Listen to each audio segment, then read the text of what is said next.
વાત હવે corona વેક્સિનની। Corona વેક્સિનના ટ્રાયલને લઈને મોટા સમાચાર। અમદાવાદ સોલા સિવિલમાં 475 લોકોને ટ્રાયલ કોવેક્સિન અપાઈ, જેમાં એક પણ વ્યક્તિને સાઇડ ઇફેક્ટ નથી થઈ। સોલા સિવિલના મેડિકલ સ્ટાફને પણ કોવેક્સિન અપાઈ છે। 25 ડિસેમ્બરથી ટ્રાયલનો બીજો ડોઝ શરૂ થશે, જેમાં 1 મહિનો થઈ ગયો હોય એવા વોલેન્ટિયરને બૂસ્ટર ડોઝ આપવામાં આવશે। વોલેન્ટિયર્સને 0.5 mlનો બૂસ્ટર ડોઝ આપવામાં આવશે। સોલા સિવિલમાં 25મી નવેમ્બરથી કોવેક્સિનનું ટ્રાયલ શરૂ કરાયું છે।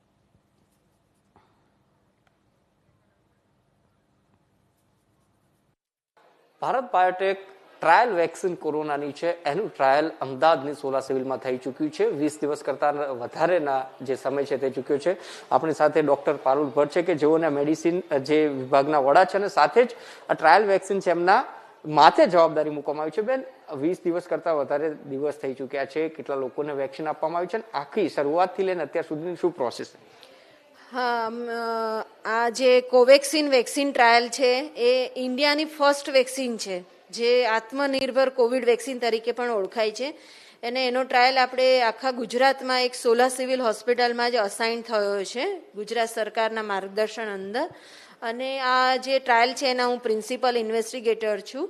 અને આ જે ટ્રાયલનો પ્રોજેક્ટ છે એમાં અમારી સાથે ટોટલ 25 લોકો જે રિસર્ચ મેનેજમેન્ટ ટીમ કામ કરી રહી છે। અને આ આપણે સક્સેસફુલી 25મી નવેમ્બરથી સ્ટાર્ટ કરી શક્યા છીએ।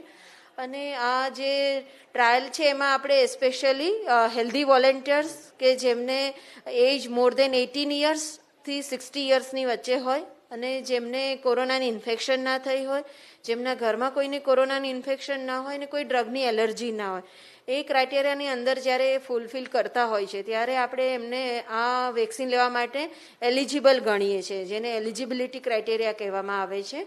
અને આ વેક્સિનનો ટ્રાયલ આપણે 25 નવેમ્બરથી આ બધા જ પ્રોટોકોલ ફોલો કરતાની સાથે ચાલુ કરી દીધા છે।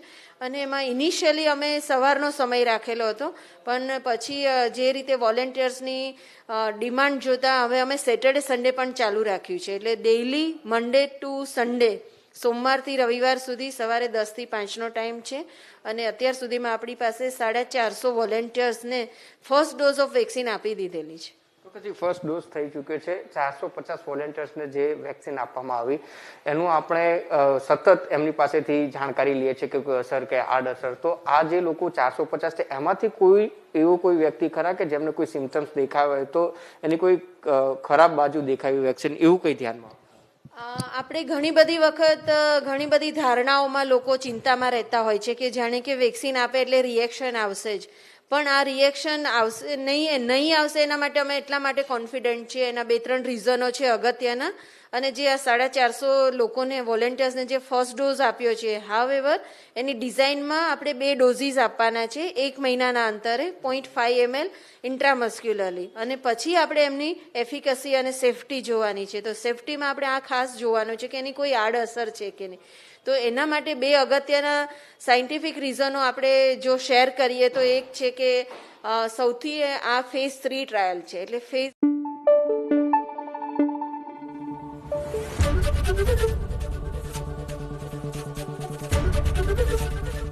એબીપી અસ્મિતા, ગુજરાતની અસ્મિતા।